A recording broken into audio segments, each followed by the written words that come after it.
Hello YouTube, it's me, Gigan Jr., back with another episode of Gigan Rants. Today we're ranting about something that I actually love, but it's also something that needs a lot of work. Comic books. Comic books piss me the fuck off. Once again, if anyone in the comics industry or any comic fans are watching this, I want to make it very clear that I love comic books. I read a comic book every night before I go to bed. I love comic books. But the way that comic books are handled needs to be fucking looked at. It needs to be changed. First off, comics are fucking expensive. Yeah, buying single issues every month, that shit stacks up, bitch. That shit gets expensive. They aren't durable at all. If you're getting comics for collecting, you're wasting your money. If you're getting comics for reading, you're wasting your money. Don't buy single issues. Buy trade paperbacks. Buy the collections of several issues. They're more durable, they're cheaper, and they're easier to reread. Also, in the future, I don't even buy physical comics. Yeah, I buy digital comics, which are also even cheaper than trades. Digital comics are the way to fucking go. And if you buy trades digitally, bruh, that's how you save money. The comics industry, I feel like, just releases single issues now because that's what they're used to doing. Even though it's not, like, single issues are what? $4 to $5 these days? Damn. Shit, you can imagine how expensive they are in my future, right? In case any of you don't know this, I'm from the fucking future. But the thing about comics that really pisses me off is that they have to go back to #1 all the fucking time. So, at the time of recording this, you got that new Captain Marvel movie coming out. I was like, hey, I want to read some Carol Danvers Captain Marvel books. Where do I start? Oh shit, there are like 10 different #1s for her as Captain Marvel. Where the fuck do I start? They put Captain Marvel back on #1 over and over and over and over again, and they just recently fucking did it again. Comics publishers, especially Marvel, love going back to #1. The only title I think DC has done it on since 2016 is Superman. But that's after already having a run that wasn't canceled. Like, if a run is canceled and then it's not around for a while and it comes back with a #1, I'm fine with that. But if you just make a comic #1 out of the middle of nowhere because it got a new creative team or something, fuck you. It can keep going on with its numbering if the creative team changes, asshole. Just because the writer changes doesn't mean you have to take the comic back to #1 and confuse a bunch of people. Also, when I'm sorting my comics, it can be hard to figure out where some stuff goes. But for the people that are reading comics as they come out, going back to #1 isn't a big deal. The #1 stuff is a big deal for people who want to go read back issues of comics and have to shift through all the different comics and put them in all the right order. Luckily, they actually did release some big collection books for Captain Marvel.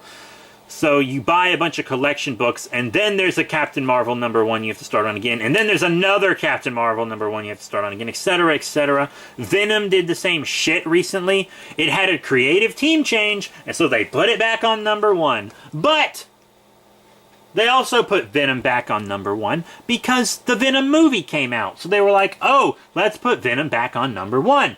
You see, the thing is, when a Marvel movie comes out, this is what Marvel Comics does.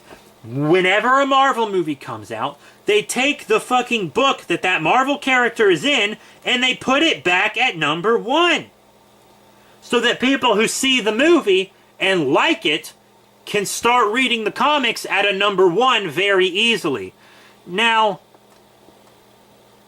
that might seem very convenient for people that are new to comics, but for people who are still reading them, it really pisses me off. Like, Miles Morales just went back to #1 right as the Into the Spider-Verse movie came out. Right as it came out. And it's like, damn.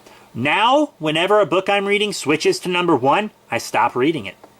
If it's single issue, I stop reading it and I switch to the trade because it's going to be a lot easier to keep up with it and it's going to be a lot cheaper. In fact, I'm going to switch reading all my books to trades. Like, since I came back in time, I've been reading a lot of books single issue. I got sucked into it, but now I'm going back to digital trades only. Fuck single issue comics. Fuck going back to #1 all the time. Damn it. You see, Marvel and shit, all these comic people are like, oh, we gotta go back to #1 so that it's not confusing for people. That's the shit that's making it confusing for people. All comic publishers care about is new readers. They do not care about the readers that have stuck with them for a long time. Lots of you might have thought I would be complaining about, oh, new interpretations of characters and things like that. Or people's powers changing. I don't care about that. I welcome new interpretations of characters. I want to see different stuff. But I also want to know what order to fucking read shit in if I have to go buy all the back issues because I haven't been reading it since the title started. Fuck you! I'm mostly complaining about Marvel. DC has gotten better about it. The problem is that what Marvel does with #1s, where they constantly go back to #1, DC does with constant reboots. DC seems to retcon shit all the fucking time. And I'm not saying Marvel doesn't recon shit all the fucking time, but DC retcons shit all the fucking time. And they start new continuities and stuff, like the New 52 was a brand new continuity, but they also wanted to keep all the best stuff from the old continuity, even though it didn't fit. That was bullshit. Right? Marvel's first real reboot was after the 2016 Secret Wars, but DC's? I mean, some of DC's reboots have defined comics. Like, one DC reboot brought about the Silver Age of comics. Right? Of course, Marvel brought about the Bronze Age with Gwen Stacy's death, arguably. But you guys didn't know I knew so much about comics, did you? I don't know, man. I just... See, Marvel goes back to #1 all the time just to get new readers. DC reboots all the time just to get new readers. And I just... I don't know. I could also talk about how comic book universes can be confusing because characters are written one way in a book by one author and a different way in a book by another author, and how, like in Forever Evil and other events and stuff, like comic characters sometimes appear to be in two places at once. I mentioned Forever Evil. Two-Face was in two places at once during Forever Evil.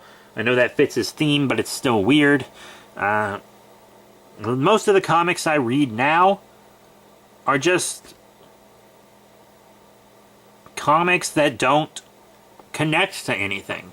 They don't connect to a bigger universe. Like, one of my favorite comics right now is Kaiju Max. It's a prison drama about kaiju and toku stuff. It's really good. I don't have to read any other books to understand it. It's great. It's great. There aren't any big events where a bunch of books cross over and I have to buy 200 damn books. That's another thing I don't like about comics. And this is mostly superhero comics that do this. Like Marvel and DC, where all the characters for all the books exist in the same universe. And then like this big event will happen where it affects every character in the universe. DC actually does line-wide events pretty well. DC... Like, take DC's recent line-wide event, Dark Knight's Metal, for instance. You had Dark Knight's Metal. You had a series of one-shots about the villains, which were optional. You didn't really need to read them at all to understand the book. You had, like, a prequel, which was only, like, 2 books, really. And then you had a side story. And you could once again understand the full main event title without reading the side story. You could read just the event title and understand everything, and it wouldn't be a problem. DC knows how to do line-wide events. For lots of line-wide DC events, they'll stop printing the regular books so that you can afford the event books. For instance, let's talk about Forever Evil, line-wide event. They stopped printing the regular books, and they printed a bunch of villain one-shots instead. You didn't have to buy these villain one-shots to understand your regular title. You could have skipped them and saved money for however fucking long Forever Evil went on. And you could have just read the Forever Evil title, and that would have been it. It would have been an inexpensive time if all you were reading was DC.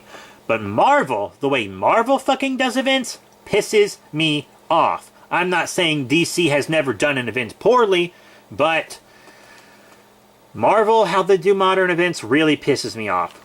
First up, Marvel has line-wide events all the fucking time. All the fucking time.